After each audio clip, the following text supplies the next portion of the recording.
Well, hello, everybody. Welcome back to Cocktails and Rocktails with me, your most notorious groupie, Allison Rouse, author of this little guy right here, where you can get that, my other little books, my merchandise. Hit that link tree down in the description and go explore. There's so many fascinating things. Anyway, well, mostly fascinating.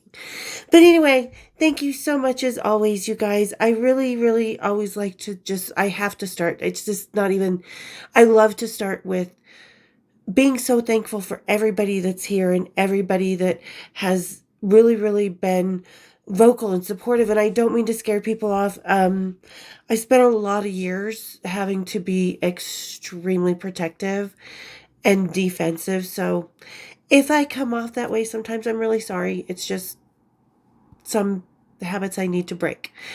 So, but thank you, everybody, truly, who has been such a huge part of this, who has just been really amazing, just so supportive, just making this family such an awesome vibe. I love it. So thank you so much, you guys. I'm at a loss for words because how humbly thankful I am. So, all right. And today we are going to get into a little bit more. I know I've talked about Seattle and kind of my experience there, but not really all of it because most of my experience was based around the bigger bands I was hanging out with. Like, Alice in Chains or Mother Love Bone was still around the first time I was there. Just barely. Landry the Love Child passed away while I was there. But I talk about, hanging around with Motley Crue or Overkill or Dangerous Toys or LA Guns and stuff, but I don't really get into the nitty gritty of what really happened in Seattle with Danny and I. And today we're going to get into that. So, and also what I'm going to get into is a little local from Red Rocks. You guys, I'm pretty sure these are available all over the country. Now, this is one of the originals, Kevin Templin, the original one of the brewmasters.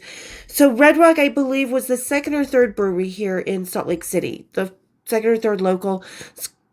Squatters and Wasatch, which is now owned by Canarchy, Oscar Blues and all that. They were the couple originals, but this one, and he introduced Kevin Templin, and he is now left Red Rock and opened up his own brew house, TF Brewing, Templin Family Brewing. So, but Red Rock, definitely local fucking staple here. These guys make a killer brew. Everything they do is just delicious. And their Drioma, no different. And we're going to go a little dark today because sometimes a groupie's life can go dark. It has its problems. It has its downfalls. Everything's not always almost famous, as we know here, So, all right, everybody, grab your Driomas, kick up your feet, and let's have a little cocktails and rocktails. Cheers, big ears. So good. Oh, God, it's just so smooth. Has that perfect bite, just that nice kind of Russian Imperial stout balance. Always love it. Definitely gonna swallow this over Kip Winger any day. Okay, so I have talked about like Danny and I being in Seattle. I talked about us, kind of being whenever we'd hang out with bands, because we didn't have any place to stay. We went up and stayed with another friend who said we could stay with her as long as always. Turns out her and her mother were in public housing, so they couldn't have us in the house more than 2 weeks. So Danny and I were kind of stuck. We went up there without jobs, without a ton of money, but we went up there with our groupie experience and groupie connections. So when she and I were in Seattle the first time, because I was in Seattle twice, 1990, at the very beginning of grunge. I mean, it was so amazing because I've lived in Seattle twice, the beginning of grunge and the height of it. And both times it was pretty magical. I mean, people like to glorify the Sunset Strip all the time, like it's just the center of everything. And no. Seattle grunge in the 90s took that over lickety split. I mean, it was just a whole different vibe, a whole different togetherness. And so when Danny and I think I've talked about how when bands would come up, because we didn't have any place to stay, when bands would come in that we knew, they would usually stay at the Camlin Hotel. So we would keep their room keys and then go through the room keys at night with these two front desk guys, and they would tell us which rooms were unoccupied. So we would go stay in those rooms because the keys, these were still the cardboard keys, but they had the little holes in it. I've got one somewhere that I'll find. But so what kind of happened after that? Because we obviously couldn't keep doing that forever. We needed to work. We had money. Our dad had sent us some money and stuff to survive. You know, like I said, we pawned. There was a whole story. I'll put the links to the other Seattle episodes down in the description, so you'll understand what I'm saying. You know, there was a whole incident with the guy who looked like Arthur Ashe that appeared out of nowhere and saved us from Lord knows what was lurking down an alley. So we had been hanging out on the local scene, obviously, had somehow met this band, the Rhino Humpers. Cool guys. Put a link down. They have a song, 21 Bimbos. Danny and I were included in that list. And the band was, and their friends and other bands. So it wasn't like a degrading song. It was the list of the people that were cool with this band and that had friendships with them. So we somehow met the Rhino Humpers, and Danny was the drummer, and his mom, Marie, was a local promoter. And I believe we had gone down to Tacoma at some point because that's where the apartment was, but we had been spending most of our time in Seattle. So we went back down to Tacoma for some reason. I don't even remember why. And that's where we met the Rhino Humpers. And it was there that we started hanging out at Practice Pads Unlimited, PPU. There was tons of bands there, from Alice in Chains briefly, Blackened. There was the Rhino Humpers. There was, God, who else was in there? What was the name of that one band? But there was just tons of different bands that you guys had never heard of. What was that? Talks Cheap was kind of a leftover from the glam metal. They were there. Their lead singer, they would come over to our house all the time. Well, we'll get to that in a minute. But so, and Talks Weeks, they were really kind of a bunch of assholes. And in Seattle at the time, everybody had a girlfriend. All the guys that had girlfriends, kind of like LA, this was kind of like LA, that supported them so they could become the big next grunge superstars, right? I mean, we all know the story of Susan Silver. She was Chris Cornell's ex-wife, who was originally Soundgarden's manager. We met her around this time, down around the Fisher Building, down around the Moore Theater and stuff. So it was still kind of that emerging scene, you know. Danny and I had gone up there just at that perfect time. But like I said, we were struggling, and we had met the band, and Marie, Danny's mom from Rhino Humpers, she was like, hey, you can come stay at our trailer, and there's, you know, these girls that live next door, Shannon and Colleen, they live there, because Shannon had gotten in a car wreck or something and got a settlement of like $200,000 or $300,000. So she bought this trailer, right? Bought it outright. She had a roof over her head. Nothing wrong with that, right? Smart girl at 19, 20 years old is how old she actually was. And I was still 19. It was 1990. Oh God, I was still 18. Danny was 20 years old at the time. She's 2 years older than me. So we didn't really have any place to stay, and we went over there, and Marie introduced us to Shannon and Colleen. And Shannon's like, yeah, come on over, stay, don't worry about things. You know, just buy a little bit of food for the house. You're cool, you're cool. So we were kind of jumping between the two trailers, between Marie and Danny's and Shannon's, where Colleen lived. And Colleen was little short, kind of olive complected. She had brown hair, but she had bleached it out, so it was kind of that orangey, not bad orangey, but that kind of in between the dirty blonde and the, you know, where red hair starts to happen. And she was a cute girl. She seemed really nice, and Shannon was super chill, kick back. She was kind of how we actually because she knew Lane Stanley. In fact, I still have the sweater that she gave me that used to be Lane's. I'll try and find it. Everything's in, I have to go through my storage unit.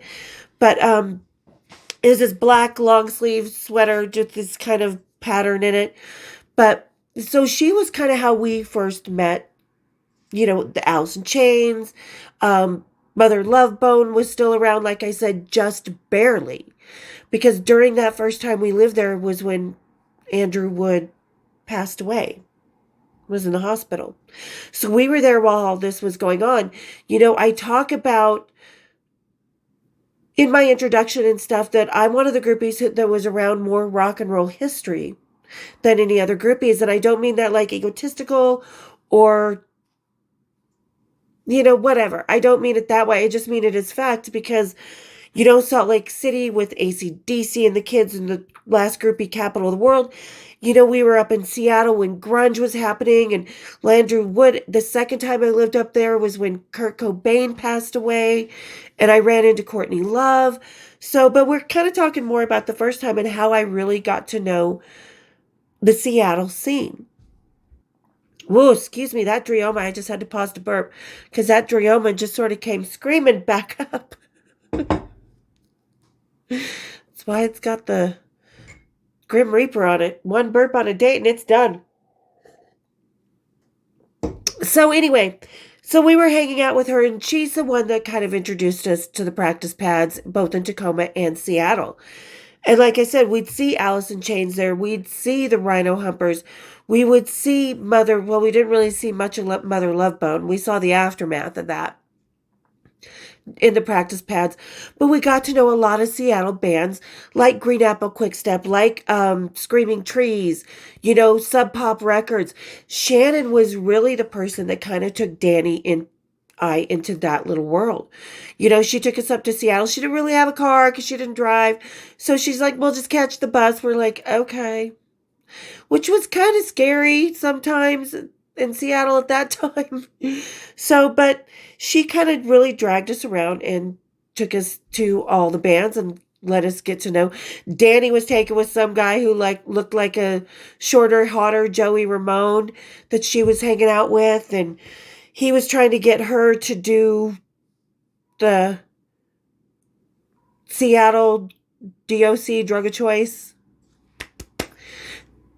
We never got into that. Danny never tried it. She never, but any musician, she figured out really quick, any guy that's trying to drag someone into their addiction with them is not a guy worth hanging around. So she kind of dumped him really quick. I can't remember what band he was in. But there was another band that was kind of more misfits. Oh, God, I'll have to ask Danny if she remembers. That, because she and I were trying to figure out how to make money. We didn't have a car. We were trying to, our dad was sending us, our mom was sending us some money so we could get through things. And we were going to pay Shannon rent and stuff. So we started hanging out at this club in Tacoma called Legends. Now, this is the place where, like, Alice in Chains, Mother Love Bone, I believe Alice in Chains got signed there, Mother Love Bone, all the bands, everybody that you can think of that came around in the 80s played there in Tacoma. So the owner's girlfriend was this girl named Kim, who spoiled rich daddy's girl, had everything. Her dad owned several rental properties. Because, when we were living in the trailer with Shannon, things where she was really kind of doing stuff that we had never seen before, She would stay up all night long and she had this mannequin head that you get like you're in beauty college. And she just, I believe it was the hillbilly one. That's a bad word to use. But it was METH. I didn't even know what that was back then. Had no clue. And she stayed up all night drawing the Tattoo You Rolling Stones on this. Colleen was creating problems. There was tension between her.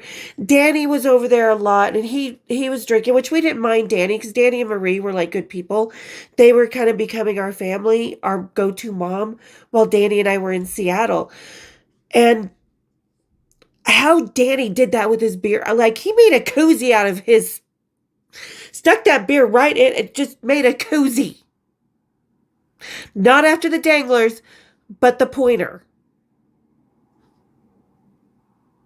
How that I to this day, Danny and I laugh so hard about that because it's like, what in the world?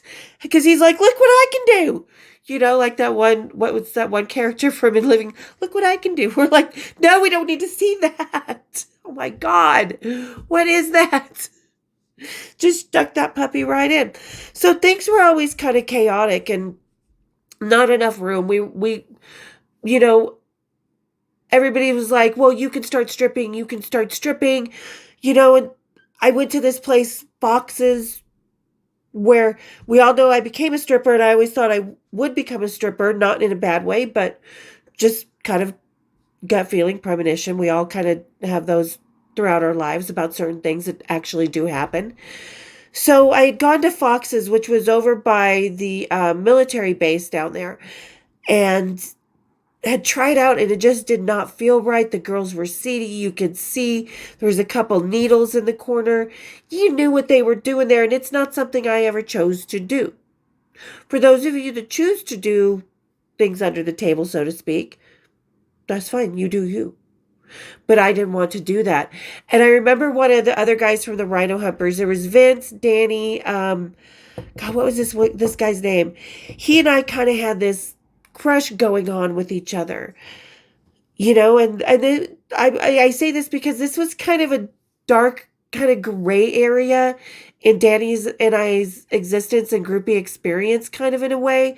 When we were with the bands in Seattle, the big bands that we were taking the hotel room keys from, that's when we were at our most comfortable. But around this, it was kind of very territorial, kind of very, oh, you girls don't know anything. There was a lot of jealousy coming from colleagues. She's like, you need to take me to the big bands. I would rather hang out with the rock stars than these up and comers. They don't have money. Meanwhile, she's got some crush on this guy from Talks Week, Junior or something like that, who's a total douchebag. But so anyway, so we're trying to get out of this trailer. And when I had gone to the camel that really broke the straw's back is when I had gone to Fox's to try out this guy from Rhino Humpers that he and I kind of had this chemistry, but nothing happened yet. He was very cautious. He's like, I'm not going to F you just to fuck you. He's like, I kind of really like you. So, and what kind of really broke it for me was after I'd come back from Fox's auditioning, which I got the job, but I chose not to do it yet. It just didn't feel right. It wasn't a comfortable place for me. It seemed very that I would be selling my soul and die there type of place. So he started, this guy from Rhino Humpers, what's his butt? We'll just call him What's His Butt. He started screaming and yelling at me, and no woman that I would ever be interested should work there. That's so disgusting. You lowering yourself, screaming and yelling. Didn't even fucking take the chance to ask whether I chose to work there or not. And I was just tired of it, because Shannon was getting a little more erratic, with her. She was running out of money and not able to pay the lot rent and stuff for her trailer. And it was just this really, really chaotic time. So when we had gone to Legends one night to actually watch Alice in Chains, and a couple other bands, some that I don't even remember that I don't think ever made it. What was the name of that band of these guys? I'll tell you these guys in a minute. So we're still living on the few hundred that my dad had sent us. Our dad, I always call Danny and I's families ours because her mother was still like my mother, but and my mom and dad were like her parents because we had just been around each other that long. We grew up in the same town and everything. And our fathers both worked for the mining industry, which was why her family was transferred to Salt Lake City about a year before we moved out here. But anyway, so we had been living off the money my dad had sent me. And really did not want to get involved in what was happening inside that trailer because it was definitely a downward spiral. So when we'd gone to Legends that night, we had met a few people. This girl, Kim, who was dating the owner of this club, and the guys in Blacken, who will come up in the story again, and a few other people. And Kim's dad happened to own some rental houses. And there was this 2-bedroom, there was 1, 2, 3 bedrooms and 2 baths in this 2-story house. So he's like, we can move in. It's It's unoccupied. It's got this. You walk in, there was like a staircase, the living room, the kitchen, a bedroom, and a bathroom over here, and then 2 bedrooms and a bathroom upstairs. And underneath was this closet that will come into play because there was some fucked up in that closet. But so she's like, we can all move in there. Let's just move in. So we're like, okay, cool. We went and got our stuff from Shannon's. We all moved into the house within the next week. We all found a bunch of cheap ass old furniture. And this is where a lot of my stuff got lost because when Danny and I left there, our friend Jason, which Jason was a huge part, he was in Stepfather. And they made an album that, because we promoted him, we took him backstage, we introduced him to a lot of bands. And we helped promote their band Stepfather. We were kind of, because a lot of women who supported their boyfriends kind of slid in as managers in Seattle at the time. And we weren't dating any of the guys, but Jason and everybody. We had met Jason at one of the gigs, and he had taken us home and given us food because we were just hungry. It was, like I said, we were kind of not transient, but transient. We had a roof over our head some way, somehow, at all times, and food in our stomach without compromising ourselves. So he had taken us back to his house and introduced us to his mom, who was a sweet lady. So he was kind of always there. And it was his band Stepfather that we were trying to make some money. And we're like, yeah, we'll clean your house for $75, just top to bottom. Oh, we walked into that house. No, fuck no. Hey, you remember the show, The Young Ones? Think of that house. Ooh, We turned around, and that's where we got the name, The Usual Sisters. Because they were like, oh, we're from Salt Lake City. Everybody thinks we're sisters, this and that, because we're so close. We come from the same town, whatever. And they're like, oh, it's The Usual Sisters are coming over to clean the house. So that's where we actually kind of started The Usual Sisters. So, and that carried over for the bands. So that was Danny and I's Seattle nickname. And so we were living in this house, and it was a great time for the first month or so. We'd all cruise up to Seattle when the band was in town. We'd go hang out. But then you get tensions, because we called Colleen Kaka because that was just who she was. She had a crush on this guy, one of the guys from Chalk's Week, who these guys all totally used each other. And he didn't like us because he figured out that he could not use Danny and I. That when my dad would send us money or her mom sent us money, then to live on or to pay our rent at the time, then we weren't giving it to him. We were actually using him for because I remember him being at the house one day doing a little dance. Yeah, this girl gave me $600 and bought me some new tattoos. See my new tattoos? $600 and tattoos? That's what the bimbo gave me. So this was his kind of general attitude. These people could, the whole band we called him Talks Week. The lead singer, Les, used to come over to our house, and his face was blue because he dyed his hair blue with some Kool-Aid and fell asleep in it. So his face was all blue. So he had to put this white makeup on his face. They thought they were the biggest rock stars in the world, and they were at the bottom of the barrel swirling down into oblivion because they were a glam metal band. And glam metal was being swallowed up by grunge. It was just at the tip of the grungy snake mouth. And being squeezed out, before being swallowed whole. So, and Danny liked Les for a minute, but then he pulled down his pants and she's like, I don't know what was wrong with that mushroom. He calls his, She's like, but something was wrong with that. Like the head was this big when was that big. She's like, that thing was swollen. She hightailed it right out of that room. But it kind of got to the point where it was Colleen and Talks Cheap against us, me and Danny. And Kim just sort of followed into the Colleen camp, so to speak, the Kaka camp. So things were kind of getting tense, and they were kind of talking shit about us. The guys, Danny and I had gone up to Motley Crue and we're hanging out with them for a couple days. Didn't bring the rest of the house with us because things were tense, and we heard them talking shit. Well, as long as they keep paying the rent and their money keeps coming in, we'll let them stay here. But until that runs out, We can't stand that, that kind of high school bullshit. And we were all 18, 20, 19 years old. So we had gone up to Motley Crue, left for the day, right? Came home thinking nothing's wrong. Danny and I went upstairs to our room. Like I said, we had found a bunch of furniture somehow, some way that was, I think some of it was already there. And it wasn't trashy furniture. It was decent furniture. But anyway, so we had gone up to our bedroom. She had fallen asleep, went and got ready the next morning. And I was going my shampoo. I was like, why is this fucking so liquid?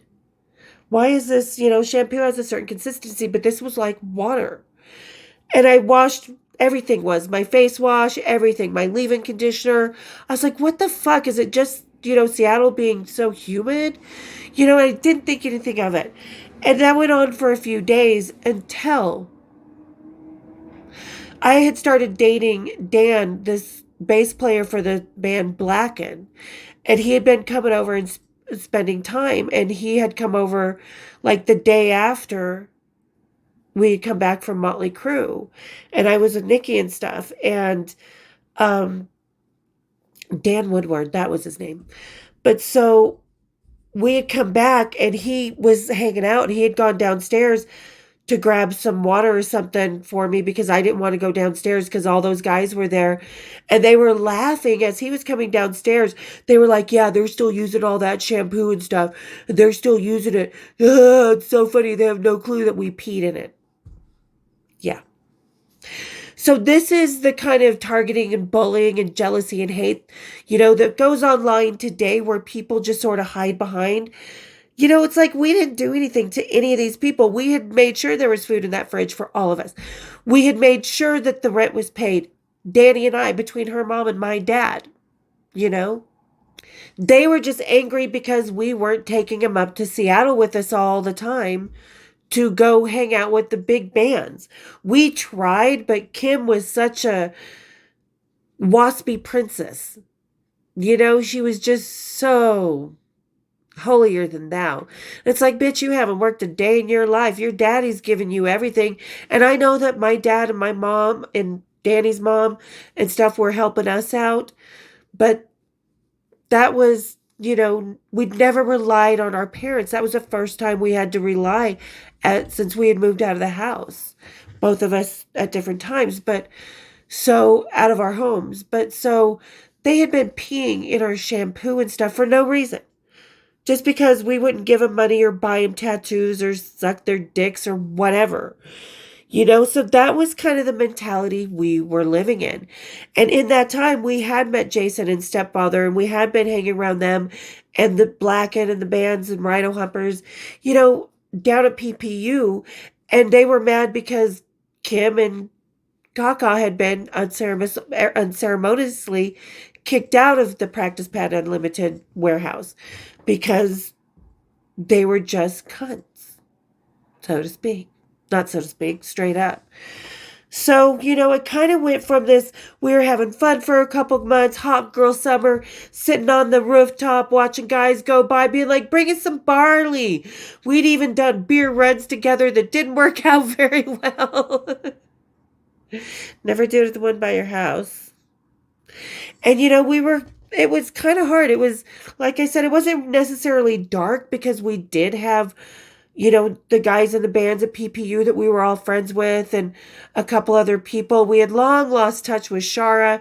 Last time we had talked to her that we had come up to stay with, she was going to welding school, which, not a bad thing. She was going to make hella money. But she had to drop out because she was sleeping with one of her classmates and got pregnant. So that was the last we saw of Shara. So she was marrying him, and she was kind of a very clingy person. To any guy that he loves me, he would kiss her. He loves me. I love him so much.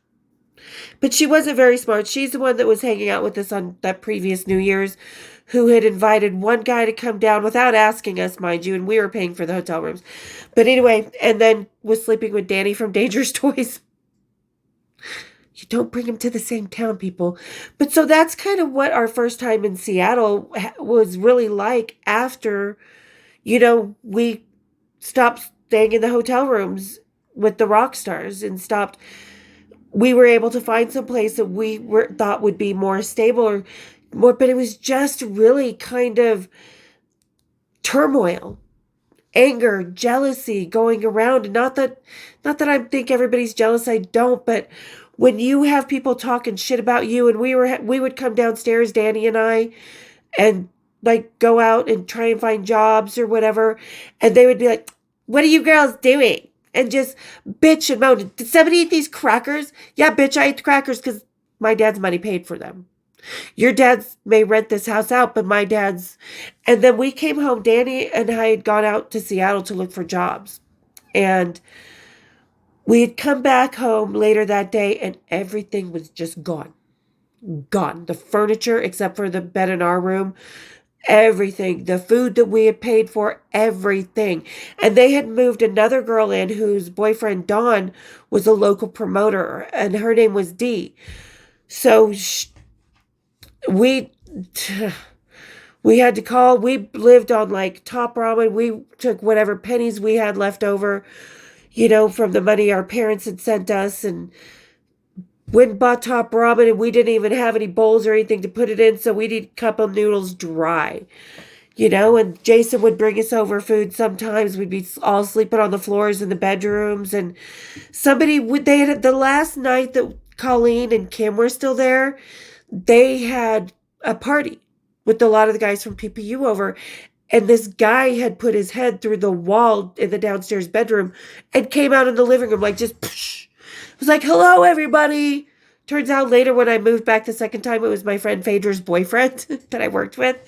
But anyway, so they would like drive by the house. And this is kind of, I guess, the early days of what we called trolling and terrorizing and online abuse. But this was kind of what was happening at the time. So, Kim she had an MR2, this little blue MR2, and she would drive by with Colleen thinking she's such hot shit. And, "Oh, you girls are still there? We heard this is a whorehouse, that you're not..." And they would just scream at us and stuff out the window. We're like, "Why did you even do this? What, because 2 concerts we didn't take you up to? Because we couldn't? Because you guys started peeing in our stuff?" So that's what it was really like. I mean, for the second part of that first time in Seattle. And then it came to the point where we just called, and this is how Danny and I ended up in Las Cruces, New Mexico, because my brother was down there at the time, and he and his wife my sister-in-law, Lynn, were getting ready to have their first child. So, we didn't know what to do. We didn't know where to go, because it was to the point where the dad was going to re-rent the place and wanted, we were going to have to move. And the dad was cool. It's just his daughter was a bitch. So, like, we were literally, and I hate to admit this, there was one day we found some of her old checks and we didn't have any food. So we ordered some food, went and picked it up and wrote a check for it that wasn't good. And like I said, that was dark.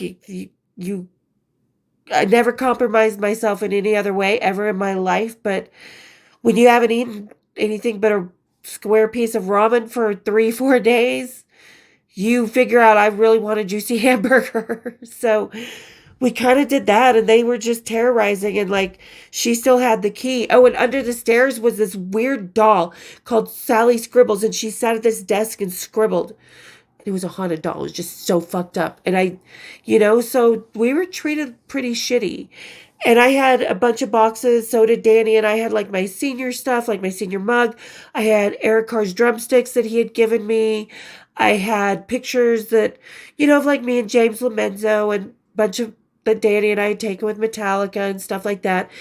That we could not, because we had decided to call our parents and figure out what to do. And my brother had called up the house, because we still had the phone on, because it was in Danny's name. And so we called it, and he called. He's like, "Well, why don't you just come down here? You guys can get jobs, this and this and that."